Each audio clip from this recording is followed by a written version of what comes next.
بە زۆرینە تێپەڕاندنی ئەو پرۆژە یاسایانەی کە ڕاهەندی نیشتیمانیان هەیە لەلایەن پارتی و هاوبەشەکانی بەبێ گەڕانەوە بۆ بنەمای سازان و ڕێکەوتن لەگەڵ لایەنە سیاسەکان لەسەر ئەو پرسانە خەریکە دەبێتە مۆدێلی کارکردن لەم خولەی پەرلەمانی کوردستان.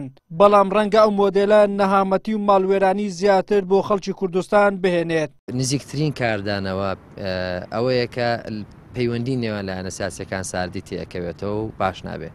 پەرلەمانتارێکی فراکسیۆنی کۆمەڵیش لە پەرلەمانی کوردستان هیواخوازە پارتی و هاوبەشەکانی هەڵەی دانیشتنەکانی پێشوو دووبارە نەکەنەوە، چونکە ئەو پێی وایە ئەو کارە دەبێتە هۆی تێکچوونی نێوماڵی کورد و پەیوەندی نێوان لایەنە سیاسیەکان.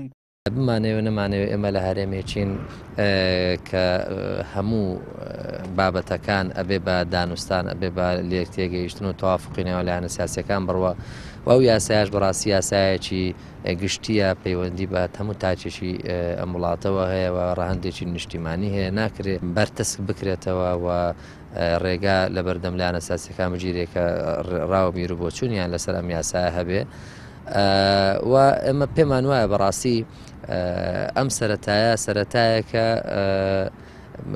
ینی لایەنی باشی نابێ ئەگەر ئاوا بەو جۆرە بڕوە.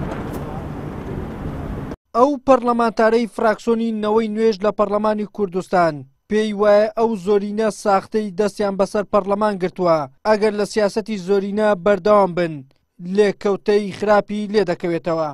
زۆرینەیەشی ساختە ئەتوانم بڵێم دەستیان بەسەر پەرلەمانی کوردستاندا گرتووە و هەموو ئەو یاسانەی دەیانەوێت بە زۆرینە تێدەپەڕێنن کە بەڕای من ئەمە لێکەوتەی خراپی لێ دەکەوێتەوە ئەمە تێکدانی تەوافقی نیشتیمانیە. مەسعود عەبدولخالق چاودێری سیاسیش پێی وایە حیزبی دەسەڵات هیچ کاتێک پابەندی بەڵێن و ڕێکەوتنەکان نەبووە، هەر کارێک لە بەرژەوەندی بێت ئەگەر زیانی بۆ میلەتیش بێت ئەنجامی دەدات، دەشڵێت هەر لایەنێکی چاکساز لەو هێزە نزیک بێتەوە ڕێکەوتنی لەگەڵ ئەنجام بدات، تەنها عیبداری بۆ دەمێنێتەوە، هیچ قازانجێک ناکات. دەسەڵاتی گەندەڵ خوای گەورە لە قورئان لە تەورات لە ئینجیل زۆر بە خراپی باسییان دەکات، هەروە قەراری ئوموم متحیدەش هەتای بە ناشیرنی و بە ناپیا و بە بێوەعد و بە درۆزن وەسفیان دەکات. لە کوردستان هیچ وعدەک نییە، لەسەر نەزەریەک منهەجێک ناڕۆن، بۆیە چی مەسلحەتیان بی ئەوەی دەکەن. بینیمان مەسلحەت لەگەر داعش بوو قاچاغیان لەگەوی کرد، کاتێک کە کوردستان دۆڕا خاڵی گومرجیان پێکەوە دانا لەگە عێراق، ئێستا لەگە تورکیا لەگە ئێران، یعنی هیچ لە سەمەباتێک ناڕۆن. هەر لایەکی چاکسازیش تەمان ئەو قسە گرنگە، هەر لایەکی چاکساز لە تێکەری ئەو دەسەڵاتەبی چ بە ڕێککەوتن چ بە چوونە ناو حکوومەت تەنها عیبداری لە بۆ دەمێنێتەوە لە کۆتاییدا هیچ قازانجێک ناکە، چکە خوای گەورە لە قورئان ئەو پێشبینی لە بۆ مەکردە ئین الله لا یصلح عمل المفسدین.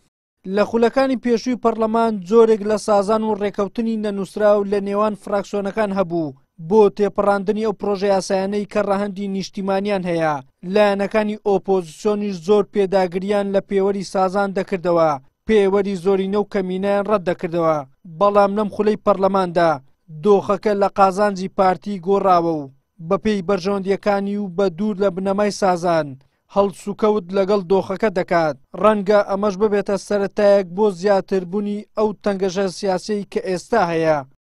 وەلی سەلیم، کەناڵی ئاسمانی پێم، هەولێر.